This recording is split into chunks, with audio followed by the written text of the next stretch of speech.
मोदी बोलते इस मुल्क में वोट बैंक है। इस मुल्क में कभी मुस्लिम वोट बैंक नहीं था, ना कभी रहेगा।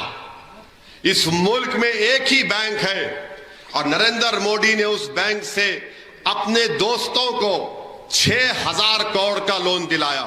कितना? 6,000 करोड़ का लोन। पार्लिमानी इलेक्शन बहुत ही अहम और तारीख साज इलेक्शन होगा।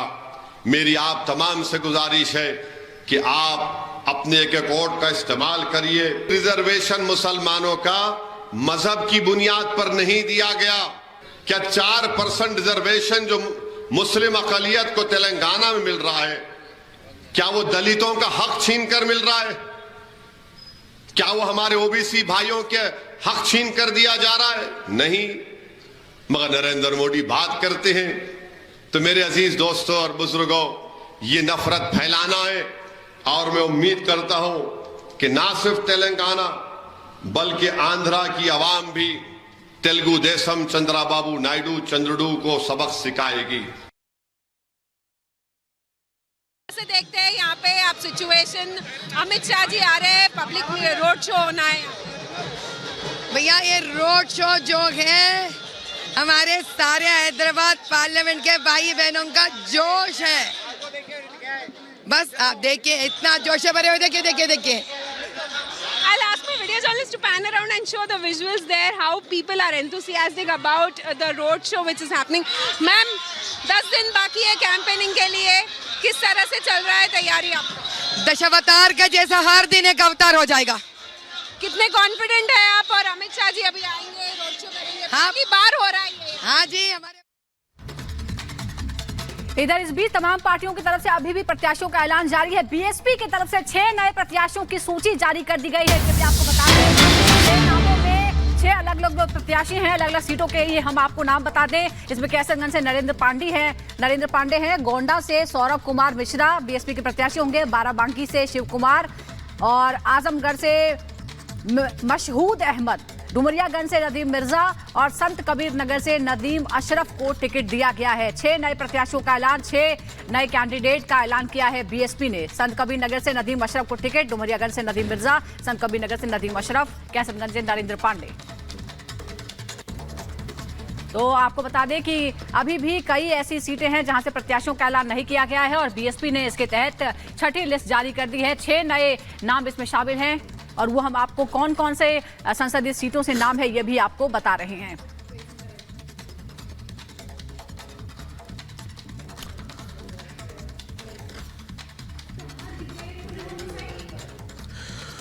तो बीएसपी ने अपने 6 प्रत्याशियों के नामों का ऐलान कर दिया है, लेकिन सबकी नजरें इस वक्त कैसरगंज लोकसभा सीट पर टिकी हुई हैं क्योंकि कल नॉमिनेशन का आखिरी दिन है और अभी तक बीजेपी ने अपने पत्ते नहीं खोले हैं।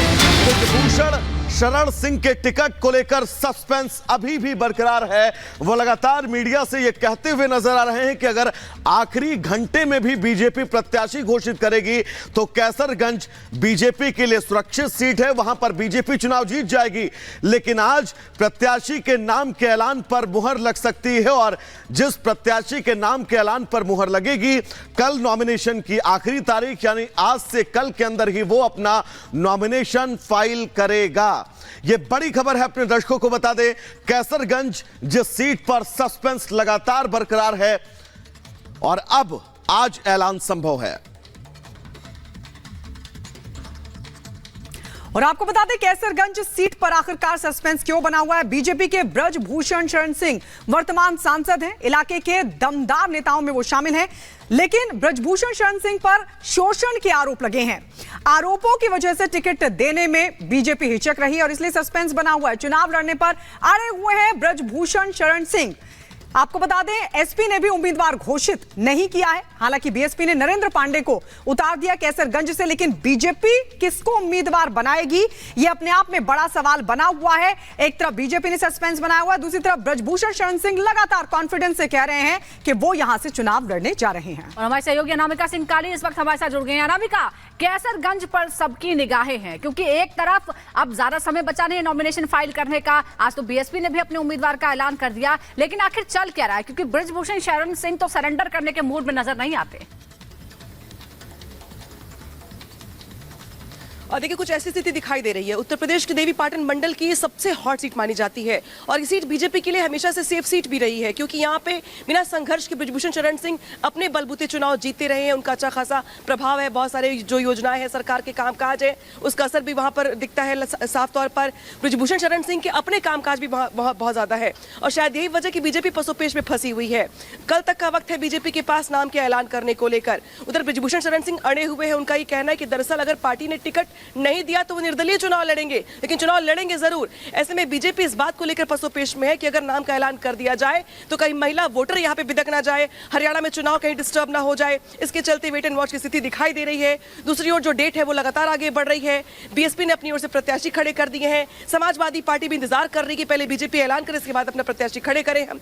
तो चूंकि गोंडा सीट जो है वो बीजेपी के लिए कंफर्टेबल सीट है, लेकिन अगर ब्रजभूषण को टिकट मिलता है तो समीकरण और होंगे, अगर नहीं मिलता तो समीकरण और होंगे। और इसी वजह से समाजवादी पार्टी भी वेट एंड वॉच की स्थिति में है। हालांकि कल तक का समय बचा हुआ है, कल शाम 5 बजे तक नाम का ऐलान करना है। अब ब्रजभूषण सिंह के नाम का ऐलान किया जाएगा या किसी निर्दलीय को लड़ाया जाएगा या कोई नया चेहरा निकल के सामने आएगा या ब्रजभूषण खुद यहाँ पर निर्दलीय चुनाव लड़ेंगे। देखिए अनामिका, बहुत सारे सवाल हैं और ये तय है कि आज या फिर कल दोपहर तक इन तमाम सवालों पर पूरी तरह से पूर्ण विराम लग जाएगा। फिलहाल आपका बहुत बहुत शुक्रिया। बात अब अमेठी और रायबरेली की करेंगे, क्योंकि इन दोनों सीटों पर भी नॉमिनेशन की आखिरी तारीख कल ही है। यानी कि 3 सीटें कुल मिलाकर उत्तर प्रदेश की जो सीटें सबसे ज्यादा हॉट है, और इन सीटों पर अभी प्रत्याशियों का चयन न होना अपने आप में कहीं ना कहीं से यह कहता है कि सभी पार्टियां शायद एक दूसरे का इंतजार कर रही हैं कि वो अपने कैंडिडेट के नाम का ऐलान करें। और यह तय है, सभी पार्टियों ने रणनीति बना रखी है कि अगर कोई पायलट उम्मीदवार भी उस सीट से उतरता है तो कैसे उसे जनता के बीच ले जाना है, कैसे चुनाव प्रचार करना है। इन तमाम तैयारियों के जरिए वोटरों तक पहुंचने की हर एक कोशिश, मुमकिन कोशिश की जा रही है हर एक दल की तरफ से। और सबसे अहम यह है क्योंकि कॉर्पोरेट कॉम्बिंग भी जो है वो सभी दल कर रहे हैं अपने वोटरों को लुभाने के लिए। और अब कल नॉमिनेशन की आखिरी तारीख। और चलिए हम सीधे रुक कर लेते हैं रायबरेली से। राघवेंद्र हमारे सहयोगी इस वक्त हमारे साथ जुड़ गए हैं। रायबरेली अमेठी, इतना कंफ्यूजन क्यों कांग्रेस में बना हुआ है? अगर लड़ना है तो लड़ें या फिर नहीं लड़ना है तो ना लड़ें, ये सवाल अब जनता पूछ रही है कि आखिरकार क्यों रायबरेली और अमेठी को लेकर कांग्रेस ने सस्पेंस बनाया हुआ है। राघवेंद्र, बिल्कुल आपने सही सवाल किया है। आज अमेठी और रायबरेली में घर घर में सिर्फ यही चर्चा है कि आखिर कांग्रेस का उम्मीदवार कौन होगा। और ये अमेठी रायबरेली के इतिहास में, यानी देखा जाए 5 दशक के इतिहास में पहली बार यह ऐसा देखा जा रहा है कि इनके अभी प्रत्याशी नहीं उतर पा रहे हैं, जबकि कल नामांकन का लास्ट तारीख है, लास्ट डेट है। आप सोचिए कि कल 3 बजे के बाद नामांकन की जो प्रक्रिया है वो समाप्त हो जाएगी और आज 2 मई है और आज तक अभी उम्मीदवार का पता नहीं है। लोग रात भर बैठे रहे, मैं स्वयं लगभग 2 बजे रात तक जगा हूँ। हो सकता है कि रायबरेली अमेठी की सीट आए तो क्या राजनीति किस ओर करवट लेगी, उस पर मैं कुछ रणनीति के तहत कुछ सोचूं कि आखिर कल क्या करना है। लेकिन रात पूरी निकल गई और हमसे भी ज्यादा इंतजार उनके फॉलोअर्स कर रहे हैं, उनके कार्यकर्ता कर रहे हैं। अमेठी रायबरेली की जो कांग्रेस की जो जनता है वह कर रही है, लेकिन वह लिस्ट नहीं आई। अभी तक लगभग 9 बज चुके हैं, लिस्ट का कोई अता पता नहीं है।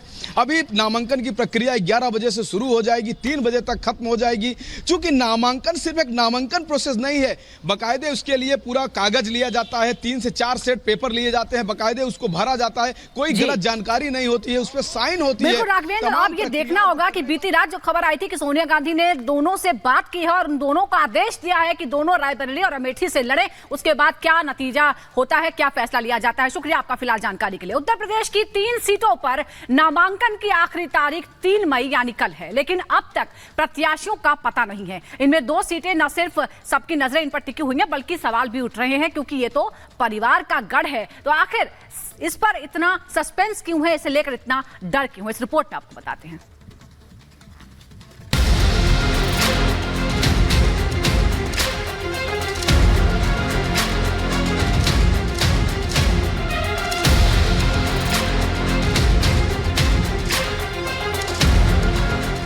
तारीख को लगन बहुत है न्यौता करेंगे और 29 से दाम मचा देंगे। जन भावना है कि गांधी परिवार का लड़े और मेरी भी यही भावना है।